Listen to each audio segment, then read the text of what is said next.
pay election. Do you guys know what that is? Combat pay?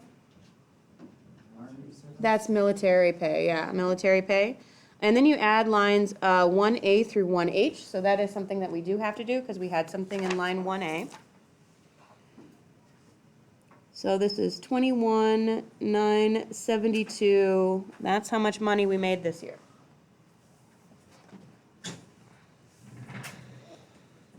All right, now there is some stuff that is considered tax-free and some stuff that isn't. Tax-exempt interest is not what we're talking about.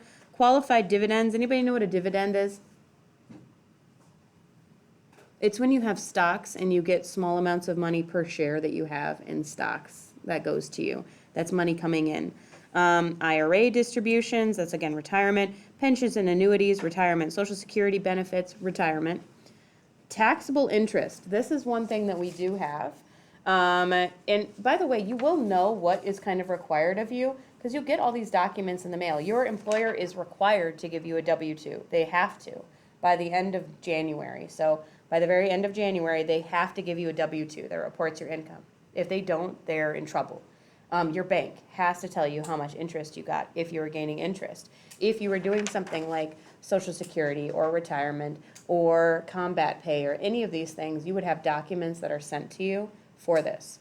I didn't know, for example, when I had children, that I could start deducting my daycare that I spend on my children every year, and I'm allowed to deduct that. And I didn't know that, and I didn't find that out until my daycare provider sent me a tax document that had all that stuff recorded because she was required to. So a lot of this stuff will come to you and you'll kind of realize, oh, I have a form for this now, I probably need to deal with this. Okay, so I'm looking at this interest income thing. It says here, see how it's in that number 1 spot where it says interest income? This is all taxable. This is $315.26. So I'm going to put that right here with my taxable interest. $315.26.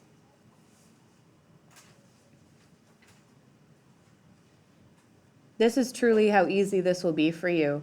I know it sounds scary looking up all these scary words, but frankly, a lot of this stuff doesn't have anything to do with you. All right, we've got nothing there. If you elect to use the lump sum election method, we don't know what that is, we're not doing it. Capital gains or losses. This is when you've got a whole bunch of investments and you either gain a lot of money from your investments or you lose a lot of money from your investments. Anybody have investments out there? Nope. Okay. Other income from Schedule 1, line 10. I don't know what Schedule 1 is, so what I did was I downloaded it and I put it under our tab. So let's all go to Schoology right now and look at Schedule 1 and see what that is.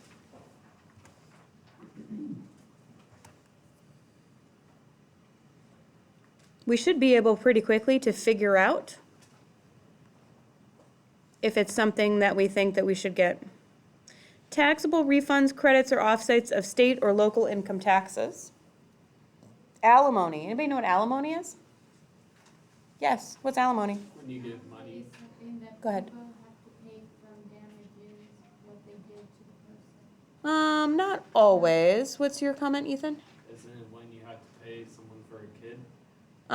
Kind of. Alimony is usually for a spouse in a divorce.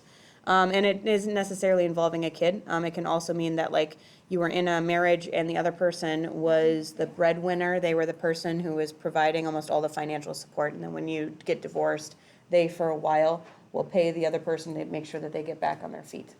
Alimony. Anybody get divorced? Okay. Okay. Well, then you and I can talk later. I mean, hopefully it doesn't become Christopher Titus's dad, where he went through 6. Right. And then here is also an idea here. Everybody looking at this Schedule 1 on their computer? Do you see on 2B where it says date of original divorce? That kind of gives you a hint about what alimony is about, okay? Business income or loss, other gains, rental real estate. Anybody have any rental real estate? Man, you guys, we're so boring, aren't we? Farm income or loss? This is where a lot of people would be, a lot of parents would be filling this stuff out. Unemployment compensation, you can get unemployment from the government if you lose your job for a while. That's where that could go. You have to report if you win a lot, if you're gambling under 8B. We're just kind of looking down the list here. Jury duty pay, that's an interesting one. Have you guys ever heard of jury duty?